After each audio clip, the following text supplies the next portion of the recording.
Hi, I'm Chris from Airwindows, and hey, you can do this.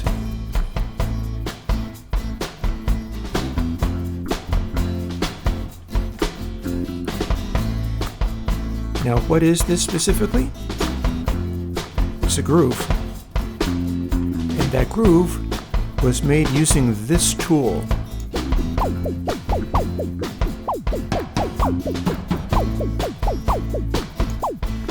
See, jams along, but this is not done doing a click track. It's done just according to this. That's my plugin SoftClock, and I invented it specifically for the purpose of letting you do grooves that would kind of jam and swing and sound natural. Thing is,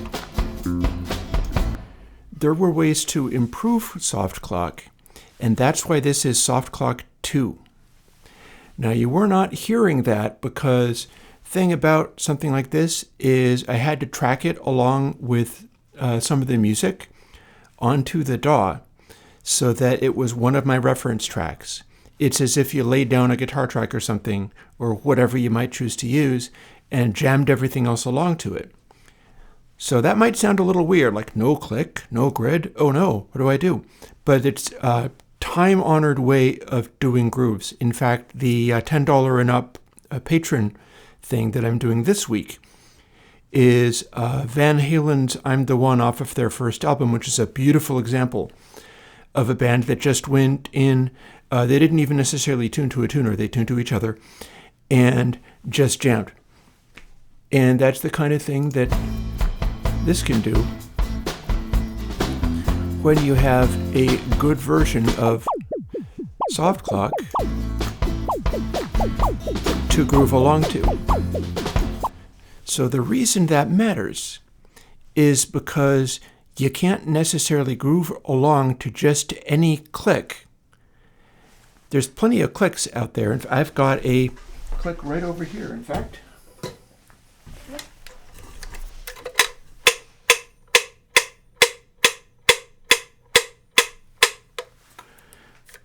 That's a real live click, and I practice bass to that. I've taken to also just begun practicing drumming on a practice pad to it, because I'd like to have a sort of built-in idea of tempo, but that doesn't mean everything has to sit on the click. So here's SoftClock, and you hear it's doing a very similar thing. But the deal with SoftClock and why I had to come up with a new version is that not everything about it was really perfect yet in terms of being able to use and understand. And there's a bunch of interesting details I can put in here that you didn't get in the first SoftClock. So let's get this rolling. First of all, here's our tempo.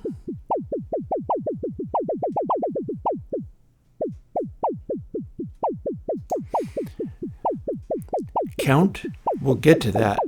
Count has some really good improvements here. And tuple, I think it defaults to like 4 or something, but you prefer it to be like eighth notes. Think of it like if this was your hi-hat beating, that would be an eighth note. It'll go twice as fast if you're in 16th notes. And that's more or less the tempo of like a tambourine going, for instance. You can also do this with tempo.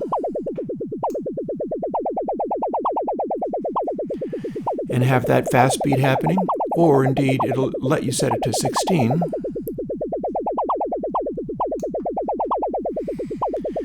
So this is a fairly similar underlying beat, but it's just in 16ths.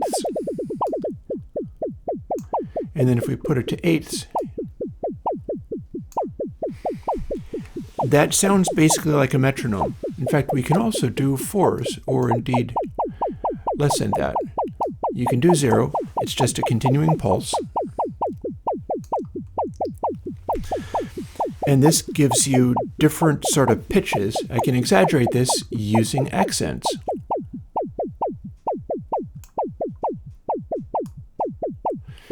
boost makes the pitch kind of go up and down.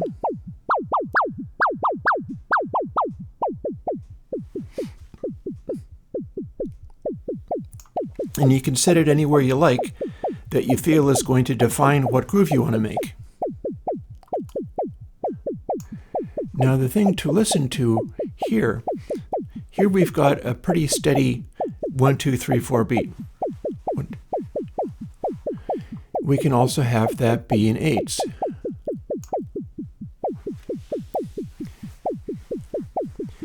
And you might hear that as there's a kick and there's a snare, like 1, bang, 1, snare, snare. But what if you heard it backwards? This is one of the big improvements over the previous SoftClock. You might hear that top note being the snare, but if you assumed that it was the kick, and I think that's the way SoftClock2 was originally made, okay, snare, kick, snare. But if you don't hear it that way, you don't get to do things like this. Here's a swing. If your snare is the peak,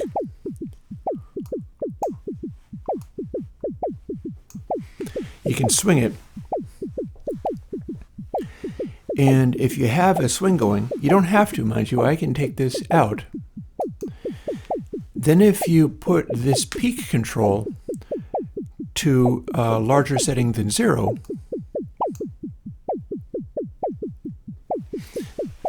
what you've got is essentially a pocket groove or an exaggerated pocket groove.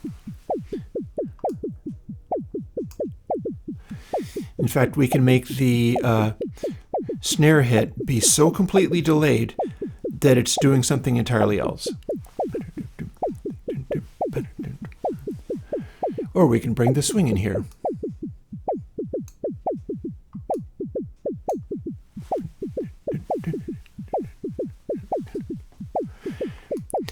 These are ways of setting up weird, strange grooves if you push it that far.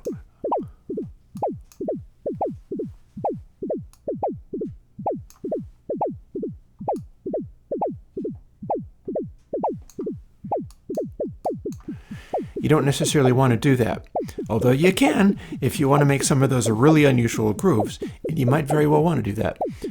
But if you use just a little bit of it, like for instance, let's pretend we're doing a sort of heavy rock groove.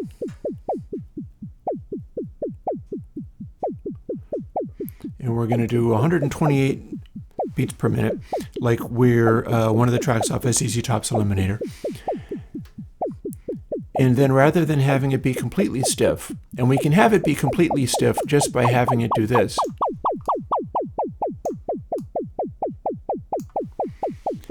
That's now SoftClock doing a completely stiff, unvarying click. So if you wanted to do sort of like robotic kind of music, you can still sit it in a sort of groove using this. When we introduce accents, we start accentuating stuff.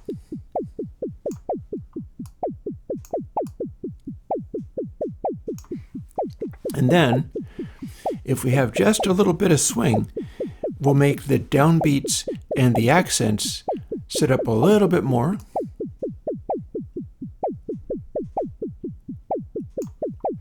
Maybe boost the accents a tiny bit. And then if we want that peak note, which is like the snare hit, we'll pretend that it's the snare hit if that's the way we're hearing it today.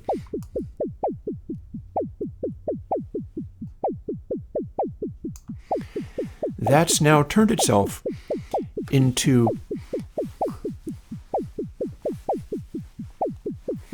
a heavy backbeat. And we can make it go faster by setting count to be 4. And that makes the backbeat have some weight to it. This is also something that you got out of the Beatles because Ringo Starr used heavy sticks and played real hard, but because he was not a large man, he had to have a lot of backswing, and the backbeats on Beatles tracks tend to not be really forward.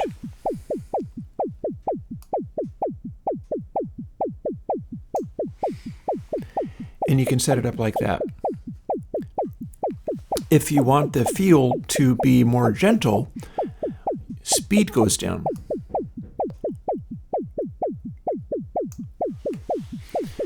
And that gets you into sort of your, I'm not sure what I want to call it, corporate rock, like your Toto style groove or whatever, Steely Dan, situations where the drummer is not beating the heck out of the drums.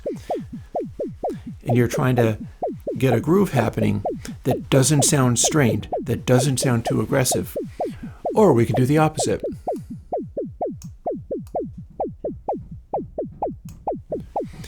Doing that means now we've got a more aggressive beat. Speeds up, accent is a little bit up. We could also have the snare hit harder rather than being on the back of the beat. And we can have everything a little bit more stiff with less swing.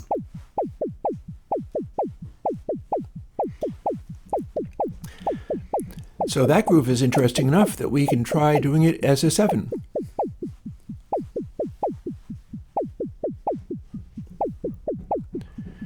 And we can have the backbeat be a little bit slower.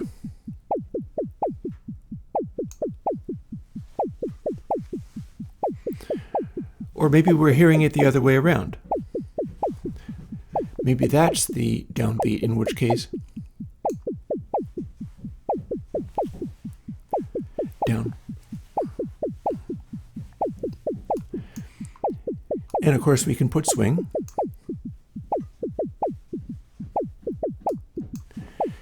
Did you notice that when I did that, count now says, pardon the construction outside, I don't live in a fancy place or a recording studio, so this isn't just I'm not sure if I'd call it suburban.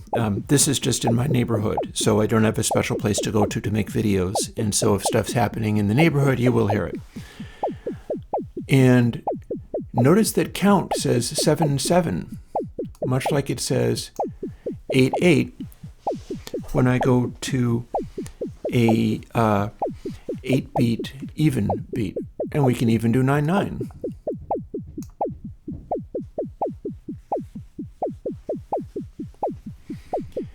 And that's because I've got an update to count, which helps you deal with its weird options. And this works best on the VST because the VST, at least in this program, is updating its interface constantly. Some other programs and some other things like the audio unit seems to cache that kind of stuff, so I'm able to assign it, but it does not update as you move this. Since the VST does update as you move this, we can do 11s.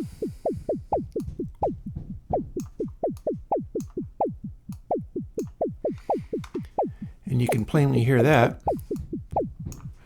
But then if we go to 12, what do we get? We get another subdivision of 11s. Difference is, this time I've got it showing what count it's doing every step of the way. There's some exceptions, like for instance, if it's doing a 16, it'll just give you a 16. But now, this is the sort of the number of the setting, but the count is actually still 11. If you listen to that,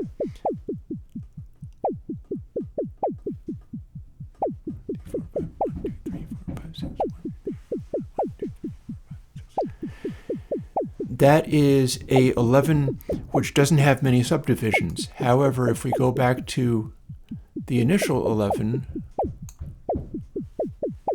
1, 2, 3, 1, 2, 3, 1, 2, 1, 2, 3, 1, 2, 3, 1, 2, 3, 1, 2, 1, 2, and you can do a 4. 1, 2, 3, 4, 1, 2, 3, 1, 2, 3, 4, 1, 2, 3, 4, 1, 2, 3, 1. Again, apologies for the hammering noises. If I can hear these with the headphones on, I'm sure you can hear them too. Hey, you can enjoy the new microphone using them. And it continues, like here's the 11th. Here is the first 13, which again starts as 3s. And the second 13 is actually setting 17.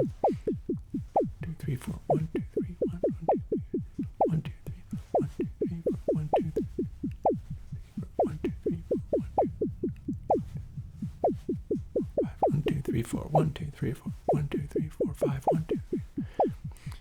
So it's basically starting on the peak.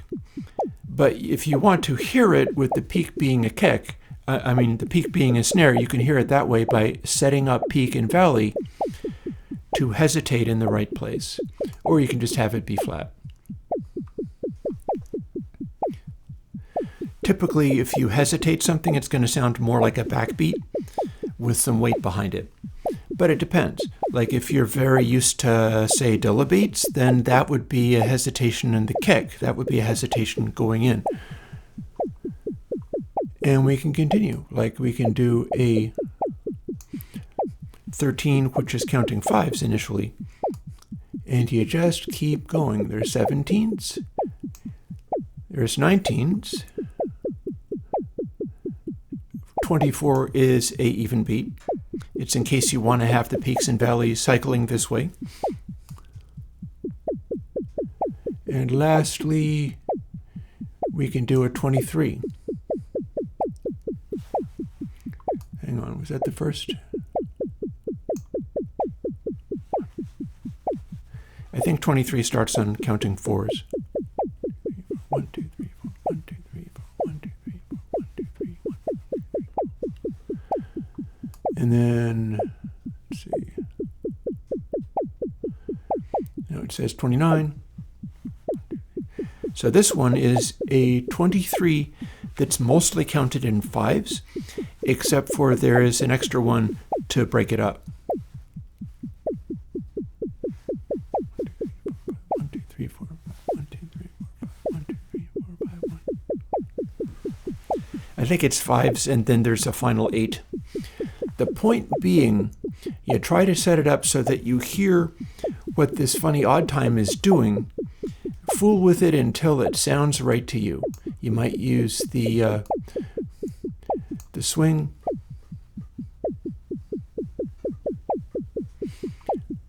You might get it counted in a very different way. Here's a 23 counted in a really odd way.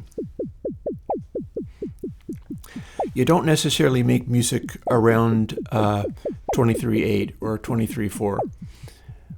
But I hear you ask, what would you do if you had a groove going along like this?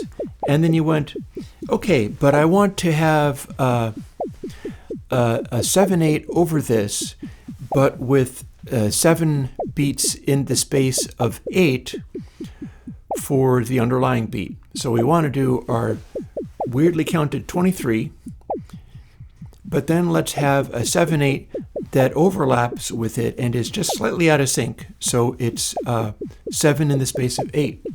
Well, back to our 7, and then we take tuple,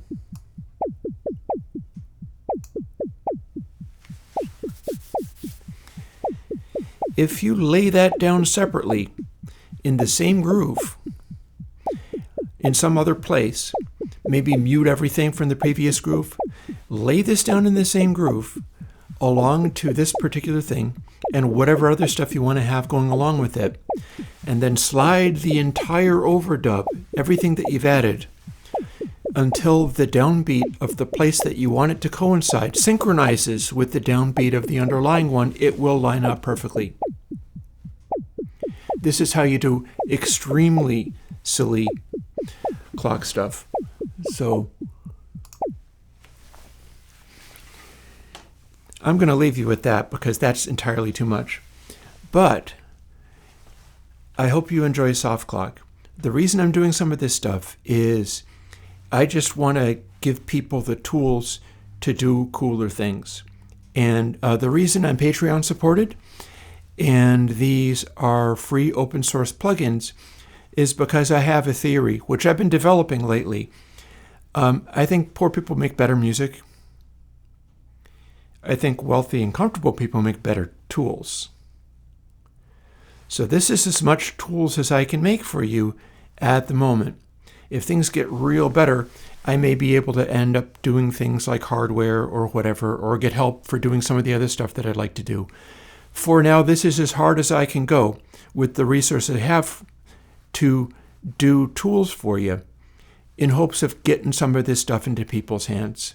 Now, you don't necessarily want, need, or have to do horribly crazy time signatures with other stuff overlapping it in weird ways. Like, I come out of progressive rock. That's the music that I listened to growing up. So I honestly have designed this tool to do stuff that nobody should ever need to do.